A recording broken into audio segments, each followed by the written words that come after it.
శ్రీకృష్ణ పరబ్రహ్మణే నమః.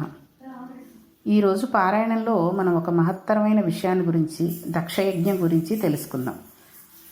చతుర్ముఖ బ్రహ్మగారి శరీరం నుంచి కొంత సృష్టి జరిగిందని మనం గతంలో చెప్పుకున్నాం. సృష్టి 10 విధాలుగా ఉంటుంది.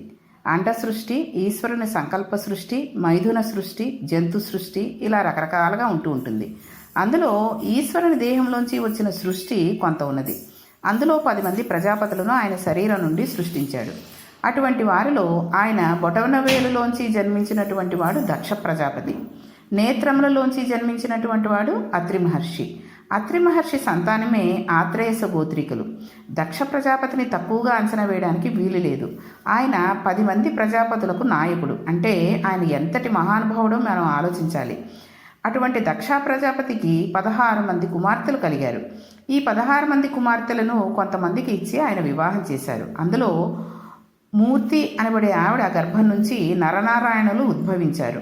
వారే బదరిలో తపస్సు చేశారు. అందుకే ఉద్ధవుడు ఉండడం, నరనారాయణులు అక్కడ తపస్సు చేయడం, ప్రహ్లాదుడు అక్కడికి వెళ్ళడం, ఇలాంటి వాటి వలన బదరీ క్షేత్రమునకు అంత గొప్పతనం వచ్చింది. బాదరాయణుని పిలువబడే వ్యాసుడు అక్కడ కూర్చుని తపస్సు చేశాడు. భాగవతాన్ని రచన చేశాడు. బదరికావనంలో తిరిగాడు కాబట్టి వ్యాసుడికి బాదరాయణుడు అని పేరు వచ్చింది. బ్రహ్మ బొటనవేలు నుంచి ఆవిర్భవించిన దక్ష ప్రజాపతికి కలిగిన కుమార్తెలలో సతీదేవిని రుద్రునికి ఇచ్చి వివాహం చేశారు. అంటే రుద్రుడు అంటే శివుడు. దక్ష కుమార్తెలలో 15 మందికి సంతానం కలిగారు. కానీ శంకరునికి సతీదేవికి సంతానం కలగలేదు. ఈ విషయం చెప్పడంలో ఒక రహస్యం ఉంది. మిగిలిన వారందరూ ప్రవృత్తి మార్గమునందు నడిచారు. అలాగే అందరిలాగే సంసారం చేసి కొంతమంది బిడ్డలను కన్నారు. అయితే గృహస్థాశ్రమంలో ఉన్నవాడు సంతానం కనడం కోసమని ప్రవృత్తి మార్గంలో వెళ్ళడం దోషం కాదు. కానీ శివుడికి సతీదేవికి సంతానం కలగలేదు. ఎందుచేతనంటే శివుడు సాక్షాత్గా బ్రహ్మం. అటువంటి బ్రహ్మమైన వాడికి మరల పిల్లలు హడావిడి ఎక్కడుంటుంది? అలా జన్మించవలసిన అవసరం ఉంటే 2 సందర్భాల్లో జన్మించారు. అందుకే అసలు శివ కుటుంబమే చాలా గమ్మత్తుగా ఉంటుంది. గణపతి పార్వతీదేవి నలుగులోంచి వచ్చాడు. కుమారస్వామి పరమశివుని తేజస్సు నుండి ఉద్భవించాడు. శివపార్వతులు పరబ్రహ్మ స్వరూపులు కనుక వారి లౌకికమైన మైథునముకు సంతానం ఉండదు. అటువంటి తత్వము కలిగిన శంకరుడు దక్ష ప్రజాపతి చాలా అనుకూలంగా, చాలా సంతోషంగా ఉండేవారు. ఇలా ఉంటున్న సందర్భంలో ఒకానొకప్పుడు ప్రజాపతులు అందరూ కలిసి సత్రయాగం చేశారు. అది దీర్ఘ సత్రయాగం. ఎవరైతే ఋత్విక్కులు ఉంటారో వారే యజమానులుగా కూడా ఉండేటటువంటి యాగమునకు సత్రయాగము అని పేరు. ప్రజాపతులు అటువంటి సత్రయాగం చేస్తున్నారు. అక్కడికి చతుర్ముఖ బ్రహ్మగారు కూడా వెళ్ళారు. బ్రహ్మగారు కనపడితే అందరూ ఆయనకు నమస్కారం చేస్తారు. ఎందుకంటే ఆయన సృష్టికర్త కదండి, ఇంటికి పెద్దవాడు. అందుకని ఆయన పేరు చెప్తే గౌరవిస్తారు, ఆయన కనపడితే గౌరవిస్తారు. ఎప్పుడూ బ్రహ్మగారిని అవమానించడం అనేది ఉండదు. అసలు మనకి శాస్త్రంలో ఏదైనా ఆపద వస్తే అందరూ ముందు బ్రహ్మగారి దగ్గరికి వెళుతూ ఉంటారు. అంటే ఇంటి పెద్దను ఎలా ఆదరించాలో, ఇంటి పెద్దను ఎలా గౌరవించాలో మనకు పురాణం చెప్తుంది. మనం కూడా అనుభవజ్ఞుడైన మన తండ్రిని లేదా మన తాతను గౌరవించి వారి దగ్గర విషయాలు తెలుసుకోవాలి. అంతేగాని తండ్రి వస్తున్నాడు అని తెలిసిన కుర్చీలో కూర్చుని లేవకుండా వాడేదో సెల్ చూసుకుంటూ కూర్చోవడం, తండ్రి లోపలికి వచ్చినా నిలబడకపోవడం, తాతగారు వచ్చినా మర్యాద ఇవ్వకపోవడం, నువ్వు అంటూ మాట్లాడడం, కనీసం నాన్నగారు తాతగారు అని అనకపోవడం, ఇవన్నీ కూడా ఈ కాలం పిల్లలు చాలా ఎక్కువ మంది చేస్తూ ఉంటారు. ఏదైనా ఫంక్షన్స్కి వాటికి వెళ్ళినప్పుడు కూడా తండ్రిని కానీ, తల్లిని కానీ, తాతగారిని కానీ, పెద్దవాళ్ళందరినీ కూడా గౌరవించాలి. వాళ్ళే సూట్ కేసులు మోసుకుంటూ, వాళ్ళే బ్యాగులు మోసుకుంటూ వెళ్ళడం కాకుండా పక్కన ఉన్నందుకు మనం మనవడిగాను, కొడుకుగాను వాళ్ళ బ్యాగులు అవి మనం పట్టుకుని వాళ్ళు ఫ్రీగా ఉండేటట్టుగా, ఎందుకంటే పెద్దవాళ్ళు అయిపోయారు కాబట్టి వాళ్ళని కాస్త జాగ్రత్తగా మనం చూసి వాళ్ళు తిన్నారా లేదా చూసుకోవాలి. కానీ అక్కడ వడ్డనలు జరుగుతున్నాయంటే ప్లేట్ పట్టుకుని ముందు వెళ్ళిపోయి లైన్లో, నాన్న నువ్వు కూడా లైన్లో నుంచో అనుకోకూడదు. ఈ పెద్దవాళ్ళకి ముందు తీసుకువచ్చి వాళ్ళు ఏం తింటారో అవి మాత్రమే వేసి ఆ పళ్ళని తీసుకొచ్చి ఒక కుర్చీలోనో టేబుల్ దగ్గర పెట్టి కూర్చోబెట్టి తినిపించడం అవి చెయ్యాలి. అది పెద్దవాళ్ళని గౌరవించడం అంటే. కాబట్టి చతుర్ముఖ బ్రహ్మగారు వెళ్ళి కూర్చుంటే అందరూ లేచి నిలబడ్డారు. చాలా సంతోషించారు, కూర్చున్నారు. ఆ సభలో పరమశివుడు కూడా ఉన్నాడు. పరమశివుడు కూడా ఉన్న సందర్భంలో అది చాలా బ్రహ్మాండమైన సభ, సామాన్యమైన సభ కాదు. అందులో ప్రజాపతులు ఉన్నారు, ఋషులు ఉన్నారు, మహర్షులు ఉన్నారు, బ్రహ్మర్షులు ఉన్నారు. వీళ్ళందరూ కూర్చుని ఉన్నారు. సభ గురించి పోతన గారు ఒక అద్భుతమైన పద్యం కూడా రాశారు. అయితే ఇందులో దక్షయజ్ఞ ధ్వంసము అనేది చాలా గమ్మత్తైన ఆఖ్యానం. ఎందుకంటే మనకి ఘోరమైన పాపముల జాబితాలో కొన్ని చెబుతారు. అందులో శిశుహత్య, బ్రహ్మహత్య, భ్రూణహత్య, సురాపానము, గురుతల్పగతుడు అవడం ఇలాంటివన్నీ మహాపాతకాలని కొన్ని ఉంటాయి. అటువంటి మహాపాపముల జోలికి ఎవ్వరూ వెళ్ళరు. అందులో ఒక మహాభయంకరమైన పాపము యజ్ఞధ్వంసము. ఈ మహాభయంకరమైన పాపం యజ్ఞధ్వంసం కాబట్టి యజ్ఞధ్వంసం చేయకూడదు. కానీ శంకరుడు ఒక యజ్ఞమును ధ్వంసం చేశాడు. దానిని దక్షయజ్ఞ ధ్వంసము అంటారు. దక్షయజ్ఞ ధ్వంసం చేస్తే దానికి వ్యాసుల వారు బ్రహ్మరథం పట్టారు పోతన గారు. యజ్ఞధ్వంసం అనేది ఒక పెద్ద అధ్యాయంగాను, ఒక పెద్ద కథగాను, వినవలసిన విషయంగాను మారిపోయింది. అసలు ఇది ఎలా జరిగిందంటే, బ్రహ్మగారు సభలో కూర్చుని ఉన్నారు. ఆ సభలో కూర్చున్న వారెవ్వరూ సామాన్యులైన వారు కారు. అందులో ఋషులు, ప్రజాపతులు అందరూ కూర్చుని ఉన్నారు. అప్పుడు ఆలస్యంగా సభలోకి దక్ష ప్రజాపతి వచ్చాడు. సూర్యుడు భూమండలం మీదకి దిగి నడిచి వస్తే ఎలా ఉంటుందో దక్ష ప్రజాపతి అలా ఉన్నాడు. అంతటి తేజోమూర్తి. ఆయన కత్తి చేత కూడా నరకబడడు. ఆయన శరీరం అంత మంత్రభూయిష్టం. ఆయనను చూసి చూడడంతోనే అందరూ లేచి నిలబడ్డారు. కానీ చతుర్ముఖ బ్రహ్మగారు భర్గుడు మాత్రం లేవలేదు. భర్గుడు అంటే శంకరుడు. ఇక్కడ శంకరుడు ఒక చిత్రమైన నామం చేశారు. శివుడు కానీ శంకరుడు కానీ రుద్రుడని కానీ అనలేదు, భర్గుడు అని పేర్కొన్నారు. దక్షయజ్ఞ ధ్వంస రహస్యం అంతా ఈ పేరులోనే ఉంది. భర్గుడు అంటే ఎవరు? శివుని అష్టమూర్తి తత్వంలో భర్గుడు అనేది ఆయనకు ఒక నామం. భర్గుడు అనగా తేజస్వరూపుడు అని అర్థం వస్తుంది. మనము భా అంటూ ఉంటాం. భాష ఆత్మ తేజస్వరూపం.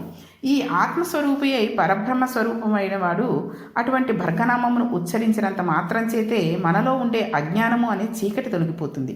ఈ భర్గనామము అంటే అంత గొప్పది. అందుచేత అజ్ఞానమును పోగొట్టే స్వరూపం ఉన్నవాడు. ఆయనకు రాగద్వేషాలు ఉండవు. ఆయన అంతటా బ్రహ్మమును చూసి తనలో తాను రమించిపోతూ ఉంటాడు. అందుకే శంకరుడు ఎప్పుడూ పద్మాసనం వేసుకుని కూర్చుని అర్ధనిమిలి నేత్రుడై తనలో తాను పరవశించిపోతూ ఉంటాడు. ఆయన ఈ బ్రహ్మాండం అంతటా నిండిపోయి ఉంటాడు. అలా నిండిపోయిన వాడి మీద చంద్రరేఖ ఉంటుంది. చంద్రరేఖలోంచి అమృతం పడుతూ ఉంటుంది. అలా పడిన అమృతధారల చేత తడిసిపోయి ఉంటాడు. ఆయన ఎంత చల్లగా ఉంటే మనం అందరం అంత చల్లగా ఉంటాం. అందుకే శివలింగానికి ఒక ధారాపాత్ర పెట్టి ఒక దర్భ పెట్టి తడిసిపోయేటట్టు ఉంచుతారు. శివలింగం పొడిగా ఉండకూడదు.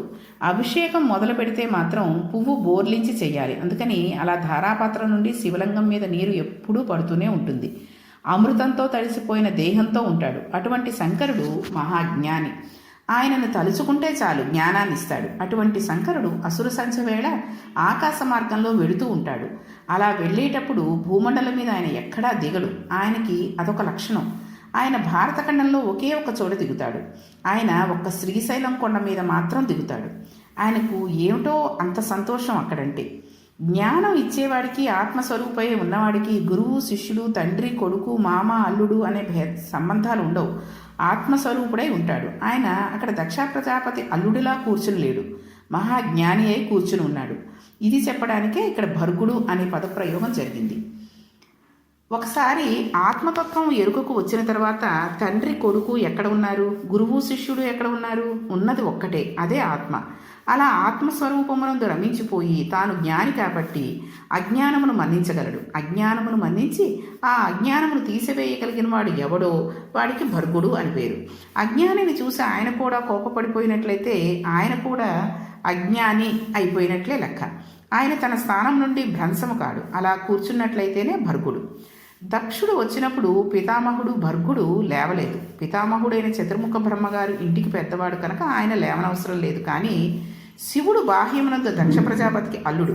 మామగారు పితృపంచకంలో ఒకడు, 5 తండ్రులలో ఒకరు. ఈ 5 తండ్రులు ఎవరంటే జన్మనిచ్చిన తండ్రి, గాయత్రీ మంత్రమును ఉపదేశించిన తండ్రి, రాజు, పిల్లనిచ్చిన మామగారు, పెద్దన్నగారు లేదా గురువు. ఈ 5 తండ్రులుగా చెప్తారు.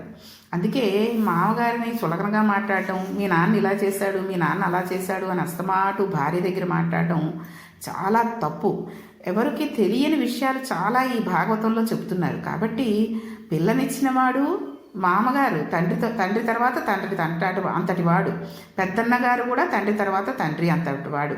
అంతేగాని పెద్దన్నగారు వస్తాడో ఆస్తులు పట్టుకెళ్ళిపోతాడా, లేకపోతే చిన్నన్నగారు వస్తారు ఏం తీసుకెళ్ళిపోతారా అని ఆలోచించడం, మామగారు ఇంకా ఏం పెడతాడు, కూతుర్ని చూస్తూ ఇంకా ఏం చూసి ఇస్తాడు కూతురికి, అవి నాకు ఎలా వస్తాయి అని ఇలాంటి ఆలోచనలు చేయకుండా మామగారిని ఒక తండ్రిలాగే, నీ తండ్రి నీకేమిస్తాడు అన్నది ఎప్పటికో, అంటే తండ్రులను కూడా ఏమిస్తారో అని ఆలోచించి ఆశించి వాళ్ళ గురించి ఈ డబ్బు గురించి తాపత్రయపడే వాళ్ళు కూడా చాలామంది ఉంటారు.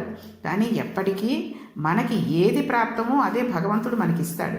మనకి తండ్రికి పెద్ద ఆస్తి ఉన్నా అది మనకి ప్రాప్తం లేదనుకోండి, మన చేతి దాకా రాదు. అది ఎవరికి వెళ్ళాలో వాళ్ళకే వెళుతుందని భగవంతుడు ఎప్పుడో రాసి పెడతాడు. కాబట్టి నీకు డబ్బున్న తండ్రా, డబ్బున్న మామగారా అని ఆలోచించకుండా మన గౌరవం మనం ఇచ్చేది చూసుకోవాలి. అంతేగాని వాళ్ళ డబ్బు కాసించి వాళ్ళని మర్యాద చేయడం అనేది చాలా తప్పు మాట. ఈ ఐదుగురిని మనం తండ్రులుగా ఎలా చెప్తామో అలాగే అత్తగారు కూడా మాతృపంచంలోకి వస్తుంది. మాతృపంచకంలోకి వెళ్ళడం కోసమే అత్తగారు పెళ్లిలో మనకి మధుపర్కం ఇస్తుంది. తెలిసి తెలియక ఇవాళ జరి అంచు పంచులు పెట్టడం మధుపర్కాలు అనుకుంటున్నారు, కానీ మధుపర్కం అంటే అది కాదు. ఒక వ్యక్తి తన కూతురికి భర్త కాబోతున్నాడు. అత్తగారికి అల్లుడు తన కొడుకుతో సమానం. అత్తగారు తల్లి స్థానాన్ని పొందాలి. అత్తగారు అల్లుడికి కొడుకులా అన్నం పెట్టాలి. ఈ ప్రేమ నేను నీ ఎందు ప్రకటిస్తున్నాను, ఇంకా నీవు నాకు కొడుకుతో సమానం, నేను నీకు అమ్మతో సమానం, మన ఇద్దరికీ ఇక తల్లి కొడుకుల సంబంధం అని ఆవిడ ఒక పాత్రలో తేనె పట్టుకు వస్తుంది. అలా తేనె తేవాలి. వివాహ క్రతువులో ఎదుర్కోలు అని పెడతారు. అలా రావడం ఎందుకంటే అత్తగారు ప్రేమ ప్రకటించడానికి. నారాయణుడు వస్తున్నాడు కాబట్టి మామగారు గౌరవం ప్రకటిస్తాడు. అత్తగారు లక్ష్మిగా వెళ్ళదు, ఈవిడ తల్లిగా వెళుతుంది. వెళ్ళి చిన్న గిన్నెలో తేనె పట్టుకు వెళ్ళి అల్లుడు అరచేతిలో తేనె వేస్తుంది. అప్పుడు అల్లుడు సంతోషంగా ఆ తేనెను తీసుకుని అత్తగారి కాళ్ళకి నమస్కారం చేయాలి. అమ్మా, మిమ్మల్ని మాతృపంచకంలోకి తీసుకున్నాను, ఇవాళ నుంచి మీరు మా అమ్మ అని చెబుతాను అని అంటాడనమాట. దానిని వివాహ క్రతువులో మధుపర్కము అంటారు. అంతేగాని మీ అల్లుడికి జరీ పంచి పెట్టలేదు అని దెబ్బలాడుకోవడం మధుపర్కం కాదు. అత్తగారి చేత తేనెను అలా పుచ్చుకున్నది మధుపర్కం. దానివల్ల శోభ కలుగుతుంది, ఆత్మీయత కలుగుతుంది. ఈ రోజుల్లో ఎదురు సన్నాహం అనేసరికి మా వాళ్ళు 15 మంది జంటలు కూర్చుంటారు, మీ వాళ్ళు ఎంతమంది కూర్చుంటారు, వాళ్ళకి ఎన్ని జాకెట్ ముక్కలు ఇవ్వాలి, వీళ్ళకి ఎన్ని పళ్ళు ఇవ్వాలి, అప్పుడే తగువు ఇచ్చేస్తారా, తగువులో ఎన్ని చీరలు పెడతారు, ఇలాంటివన్నీ మాట్లాడుకుంటున్నారు తప్పితే అసలు తేనె నాకించడం అత్తగారు అల్లుడి చేత అనే విషయాన్ని ఎవ్వరూ చెయ్యట్లేదు. కాబట్టి ఇక్కడ అల్లుడు మామ సంబంధంలో దక్షుడికి తన అల్లుడి కంటే గొప్పవాడినని ఒక అభిప్రాయం ఉండవచ్చు. కానీ శివుడు ఆత్మస్వరూపమై ఉన్నాడు కాబట్టి ఆయనకు అటువంటి అభిప్రాయమే లేదు. దక్షుడు వచ్చినప్పుడు ఇంటికి పెద్దవాడు, అందరి చేత గౌరవింపదగినవాడు అయిన పితామహుడు లేవడు, ఆయన లేవకూడదు. రెండవ వాడు అల్లుడు కాబట్టి లేవవలసిన వాడిని మనకి అనిపించేవాడు, కానీ ఆయన లేవలేదు. ఎందుకంటే ఆయన భర్గుడు, మహాజ్ఞాని, ఆత్మస్వరూపి. దక్షుడు లోపలికి వచ్చేశాడు. వచ్చి లేచిన వాళ్ళ వంక ప్రసన్నంగా చూడలేదు, కానీ సభలో లేవని వాళ్ళు ఎవరా అని చూశాడు. బ్రహ్మగారు లేవలేదు. ఆయన చూసి దక్షుడు పెద్ద పట్టించుకోలేదు. ఇప్పుడు ఎర్రటి కంటితో చూశాడు. అల్లుడు లేవకపోవడం గమనించాడు. అల్లుడు కాబట్టి నాకు కొడుకుతో సమానం, నేను మామగారిని, పితృపంచకంలో ఒకడిని, తండ్రి లాంటి వాడిని. మిగిలిన ఇంతమంది లేచారు, అల్లుడు లేవడానికి ఏమిటి బాధ? లేచి మామగారు నమస్కారం అని అనాలి కదా. కానీ అలా అనలేదు. అతనికి ఎంత అహంకారమో కదా అని అనుకున్నాడు. కడుపులో దాచుకోలేకపోయాడు. ఇది అజ్ఞానం అంటే. కోపం వచ్చేసింది. ఇలాగా సహజంగా చాలామంది అల్లుళ్ళు చేస్తూ ఉంటారు. ఇక్కడ శివుడు చేసింది తప్పు కాదు, కానీ మామగారు వచ్చారంటే లేవకపోవడం, చులకనగా చూడడం లాంటివి చేస్తూ ఉంటారు. కాబట్టి ఈ దక్షయజ్ఞం విన్న తర్వాత అయినా మనం మారి కనీసం మామగారికి మర్యాద ఇవ్వడం కాదు, తండ్రికి కూడా ఇవ్వట్లేదు ఈ రోజుల్లో మర్యాద. కాబట్టి చాలామంది ఏం చేస్తారంటే కనీసం తండ్రికి, తాతగారికి, మామగారికి, తల్లికి, అత్తగారికి మర్యాద ఇవ్వండి, మాటతో మాట్లాడండి, అది కావాల్సింది. మిగిలిన విషయాలన్నీ ఏం జరిగింది దక్షయజ్ఞంలో అన్నది రేపటి పారాయణంలో తెలుసుకుందాం. శ్రీకృష్ణ పరబ్రహ్మణే నమః.